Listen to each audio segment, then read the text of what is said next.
mes después de haber derrotado al ejército de Holanda en mayo de 1944, los nazis ordenaron saquear sus museos y se llevaron obras de Rembrandt, de Vermeer y de otros grandes artistas de la escuela holandesa. Pero también tenían órdenes de llevarse algo menos valioso, pero no menos significativo: los libros que se suponía que habían pertenecido al filósofo Benito Spinoza.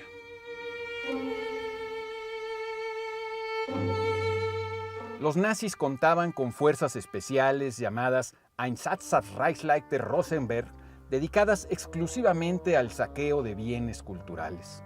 Pero hoy no vamos a hablar del líder de estas fuerzas especiales, especialmente brutas, Alfred Rosenberg, de infausta memoria, sino de dos de los más grandes admiradores de Benito Spinoza. Uno de ellos es quizá el científico más grande del siglo XX, si no es que de todos los siglos: Albert Einstein. Einstein creía, siguiendo Spinoza, que todo lo que ocurre en el mundo tiene una explicación y que la búsqueda de esa explicación es una tarea no solo intelectual, sino también mística, en el sentido de que la verdad es un atributo de Dios mismo. Para ambos panteístas, tanto para Spinoza como para Einstein, aproximarse a la verdad era también una manera de acercarse a Dios mismo.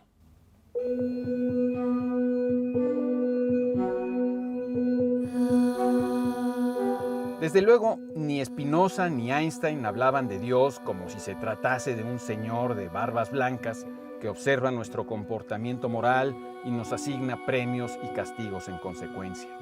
Más bien se referían a Dios como a la suma total del conocimiento y de las leyes que gobiernan y describen el vasto universo.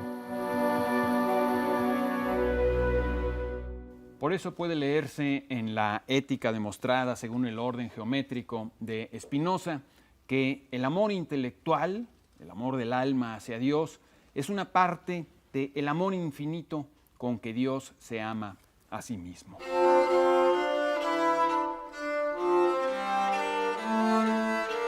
Pero volvamos a la admiración de Einstein por Spinoza. En 1929, Einstein recibió un libro titulado There is no God, Dios no existe, cuyo autor era un tal Edward Bushing. Einstein le envió una carta al autor del libro señalándole que, en su opinión, el título de su libro no era preciso y debió haber sido llamado más bien There is no personal God. No existe un Dios personal o Dios no existe como persona.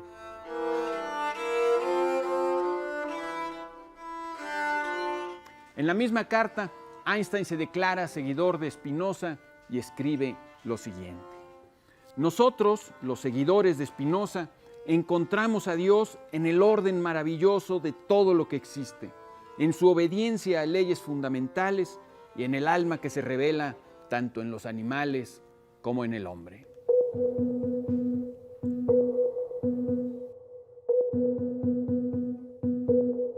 Pero dejemos a Einstein un momento, pues hasta ahora hemos dicho muy poco acerca del propio Spinoza. Sus antepasados eran sefardíes que habían huido de España hacia Portugal cuando los reyes católicos decretaron la expulsión de todos los judíos en 1492. Después también habían tenido que huir de Portugal en el siglo XVI, cuando la Inquisición prohibió el judaísmo. Finalmente llegaron a Holanda, que era mucho más tolerante y diversa. Pero el propio Spinoza, desde muy joven, manifestó creencias poco ortodoxas y los judíos holandeses lo expulsaron de su comunidad.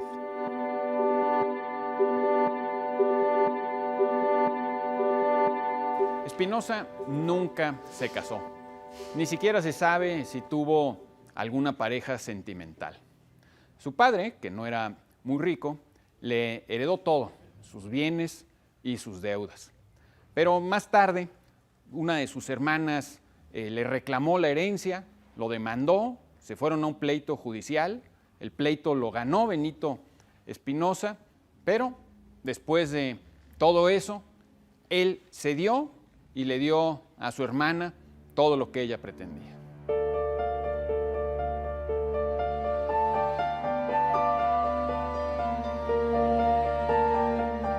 Spinoza se ganó la vida puliendo lentes y quizá también se ganó la muerte, pues el polvo de los lentes que pulió durante años pudo ser la causa de su enfermedad respiratoria.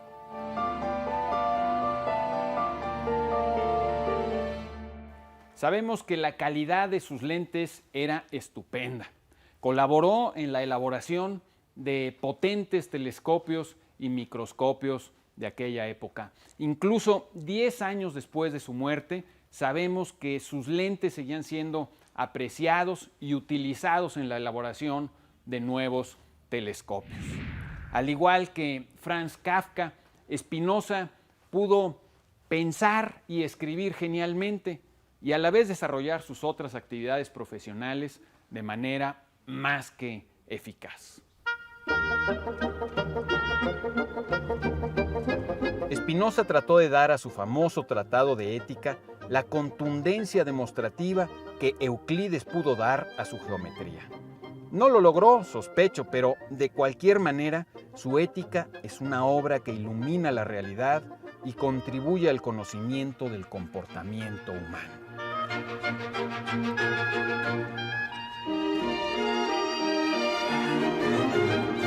En sus páginas, algunas veces aburridas, pero muchas veces deslumbrantes, Spinoza afirma que el amor no es sino la alegría que se suscita por una causa externa.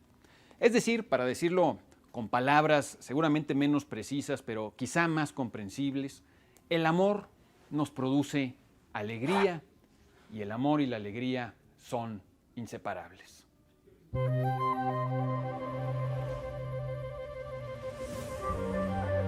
Así, cuando una persona ama a otra, siente alegría en su presencia. Pero el amor, en este sentido amplio que utiliza Spinoza, no se limita al amor entre personas.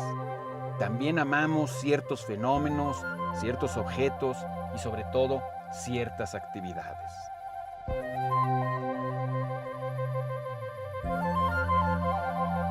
Este vínculo entre el amor y la alegría es algo que no debemos perder de vista jamás.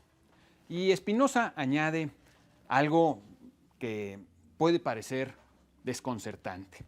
Dice que la alegría es una pasión por medio de la cual el alma pasa a una mayor perfección.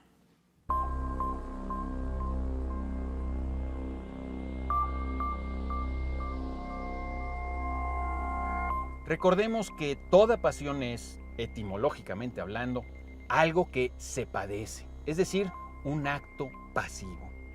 La pasión siempre tiene una causa que parece ser externa. Por eso la alegría es una pasión, algo que nos pasa cuando estamos cerca de lo que amamos o haciendo lo que amamos.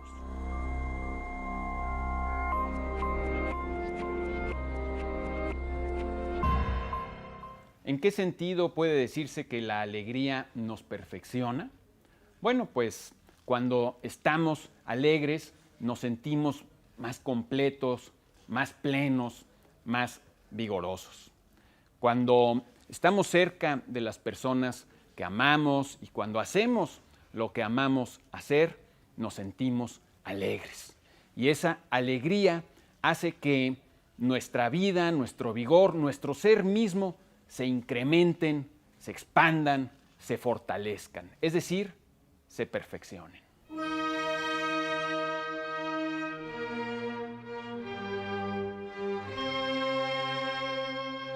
Antes de terminar, quiero volver a los célebres admiradores de Spinoza.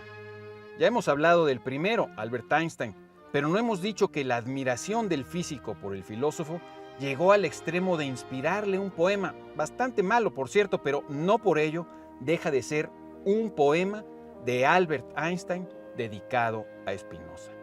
Comienza así. No puedo con palabras expresar cuánto amo a este señor, y temo que muy solo ha de quedar con su halo de esplendor.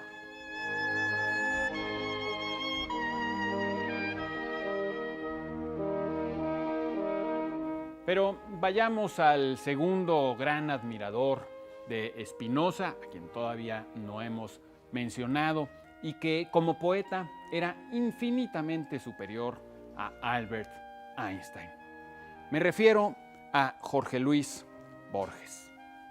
Para terminar esta emisión, vamos a leer uno de los sonetos que Borges dedicó al filósofo judío, español, portugués, holandés, precursor y heraldo de la Ilustración, Benito Spinoza. Las traslúcidas manos del judío labran en la penumbra los cristales y la tarde que muere es miedo y frío. Las tardes a las tardes son iguales. Las manos y el espacio del jacinto que palidece en el confín del gueto casi no existen para el hombre quieto que está soñando un claro laberinto. No lo turba la fama, ese reflejo de sueños en el sueño de otro espejo, ni el temeroso amor de las doncellas. Libre de la metáfora y del mito, labra un arduo cristal, el infinito mapa de aquel que es todas sus estrellas. Soy Pablo Boullosa. Usted tiene la palabra.